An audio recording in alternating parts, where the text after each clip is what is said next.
During excavations within the Kiziltepe district of southeastern Mardin in southeast Turkey, a marvelous, miraculous, and to this day unexplained artifact was discovered. A pure nugget of historical gold, ticking all the boxes of desirability when it comes to our research here at Mystery History. The wheel is by far the most important invention man has ever realized, and it is indeed recognized as such the world over. The official attested account for the origin of the wheel is given to the late Aceramic Neolithic, between 9500 to 6500 BCE, and could be seen in conjunction with other technological advances as that which gave rise to the early Bronze Age. The official kept academic record regarding the evolution of the wheel is largely accepted as follows: 4500 to 3300 BCE, Chalcolithic era, invention of the potter's wheel. 3300 to 2200 BCE, early Bronze Age.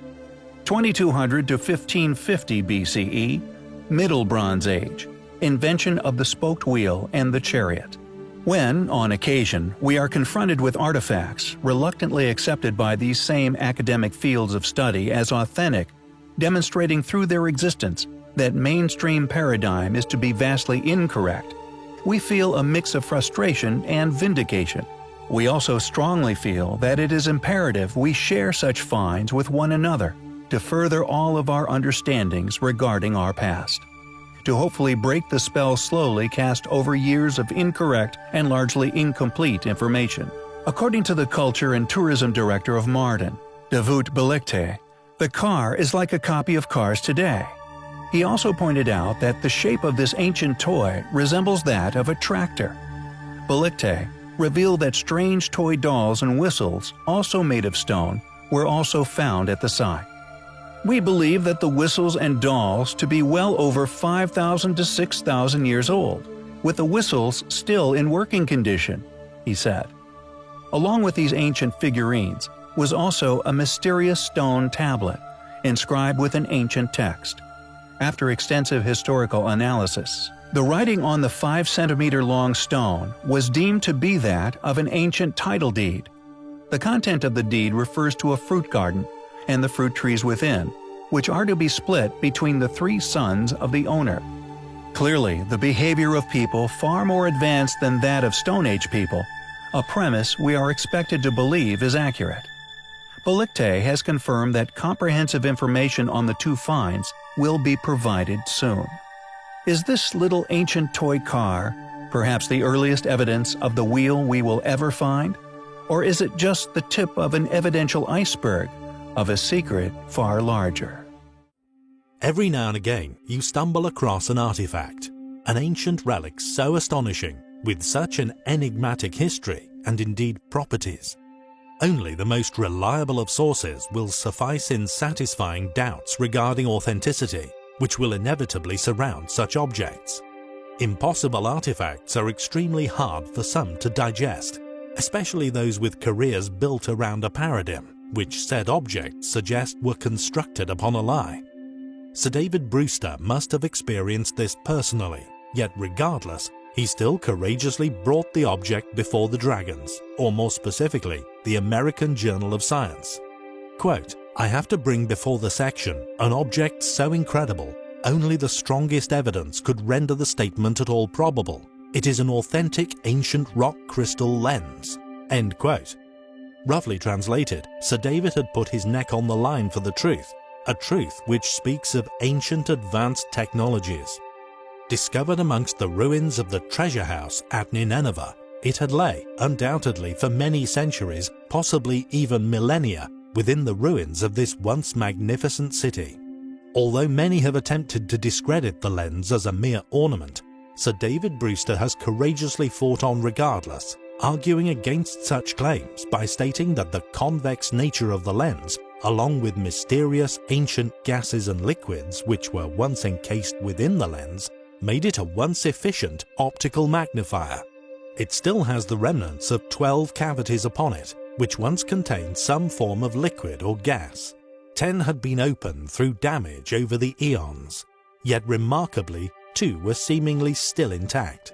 The surface of the remaining cavities, Sir David claimed, were speckled with amazingly iridescent spots, far more vivid than a peacock's spots, known now as the Nimrod lens.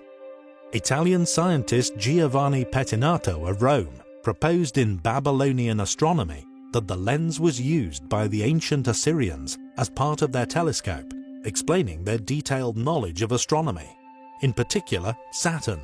The ancient Assyrians were able to see Saturn, believing it to be a god surrounded by a ring of serpents.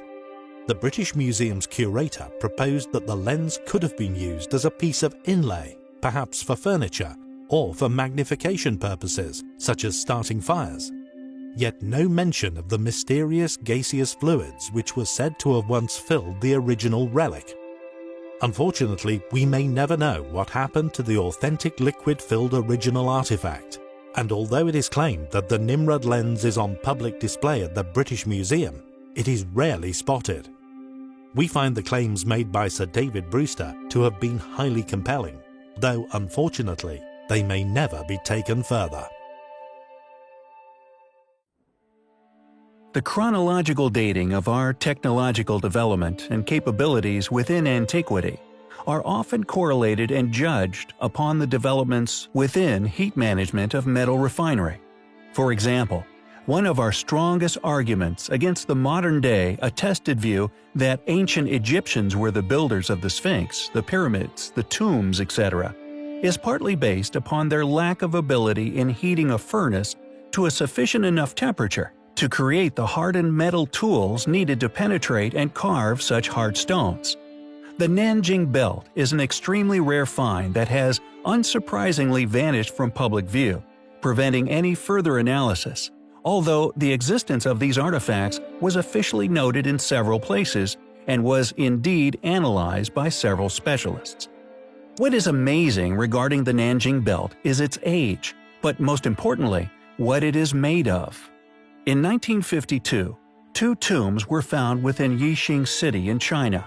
One of the tombs also had a clear date inscribed upon its inside. It stated that they were buried on the 20th of September of the 7th year of Yuan Kang, the late general of Zhao, 1700 years ago. When the belt was initially retrieved, it was sent for analysis at the chemistry department of Nanjing University. The results were astonishing: 10% copper, 5% manganese, and the remaining was 85% pure aluminum. However, the development of aluminum is a very modern achievement, requiring extreme heats to smelt, heats that we believe were impossible to manage at the time.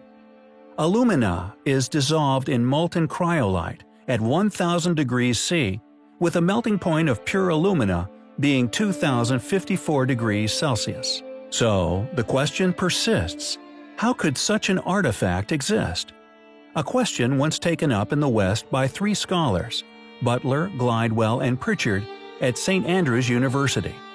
The abstract sums up their work, quote, "Pieces of aluminum, supposedly parts of a set of belt ornaments, were found in a Jing Dynasty tomb during excavations in the 1950s. The authenticity of these finds was questioned at the time in view of the technology required to isolate aluminum from its ore. Examination of the thermodynamic requirement for this process demonstrates unequivocally that the temperature required for this process is greatly in excess of that possible with Jing Dynasty technology, and so the finds cannot be authentic." Unfortunately, again, we find ourselves in familiar waters. So-called scholars, 3 in fact, with a conclusion based solely upon historical assumptions. Unfortunately, the artifact was seemingly too controversial for some, and it has disappeared, sadly, quite possibly forever. Found in the ruins of Chanchan, Peru, this delicate yet clearly astonishing ancient communication device was made nearly 2,000 years ago by a culture rarely mentioned within mainstream archaeology. The cup and string telephone is a device used within the modern era as a simple demonstration of how invisible sound waves interact with our environment. The question is, how did this elusive, ancient Peruvian culture manage to figure this out? Not only learn how sound works, but to utilize these characteristics for their own advantage. When one mentions an advanced ancient civilization which once resided within the mountains of Peru, many immediately think of the Incan Empire. And for good reason. It seems that within modern academia, most of the advanced cultural remnants which were left upon the surrounding environment is often explained away as being that of the Incas, including most controversial and currently unexplained archaeology and ancient architecture. However, what many were not aware of is another culture which once presided within very ancient Peru.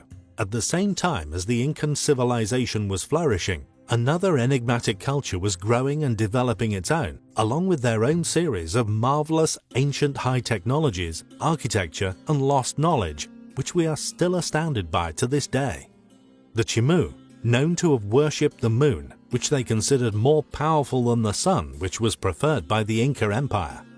The two cultures eventually went to war, with the Incas subsequently invading the Chimu, wiping them out a mere 50 years before the arrival of the Spanish into the region, who consequently chronicled the area for our modern history books. They were able to record brief accounts of Chimu culture from individuals who had lived before the Inca conquest, but unfortunately the information was limited.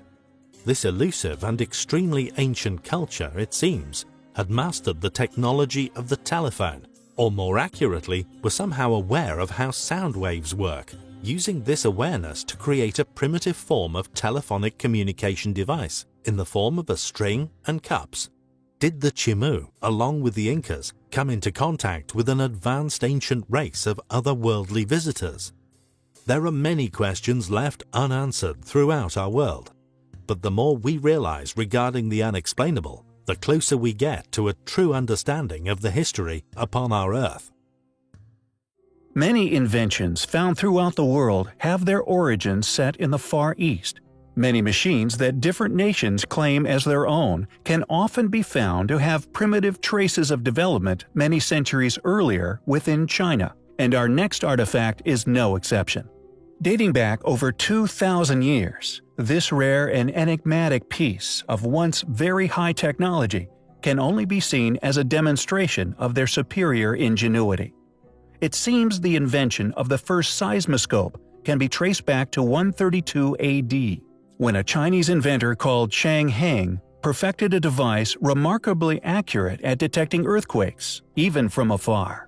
Although the ancient Chinese did not fully understand the cause of earthquakes, they did see it as very important to keep track of such events, perceiving these disturbances with cosmic yin and yang. It was, therefore, important for the Chinese emperor to be alerted of any earthquakes occurring anywhere in their kingdom. Chang's ingenious seismoscope was almost 6 feet across and made of solid bronze, decorated with 8 dragons marking compass directions. Within each dragon's mouth was a small bronze ball, and beneath sat 8 bronze toads. A mechanism within would somehow detect an earthquake occurring in the distance. This would then cause a ball to drop out of one of the 8 dragons' mouths. What is fascinating regarding Chang's invention is the fact that no one seems to be able to figure out for a certainty how it worked. One theory is that a thin stick set loosely down the center of the barrel. When an earthquake occurred, a stick would topple over in the direction of the seismic shock. According to legend, when Chang first showed his invention to the emperor, it indicated that a quake had occurred to the west of Luoyang, the capital city at the time. A few days later, a messenger from the region arrived reporting that there had indeed been an earthquake there, around the time Chang's machine had indicated.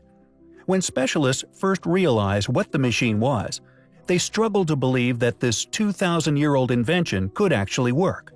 So, in 2005, scientists in Zhengzhou, China used it to detect several earthquakes. The seismoscope detected all of them.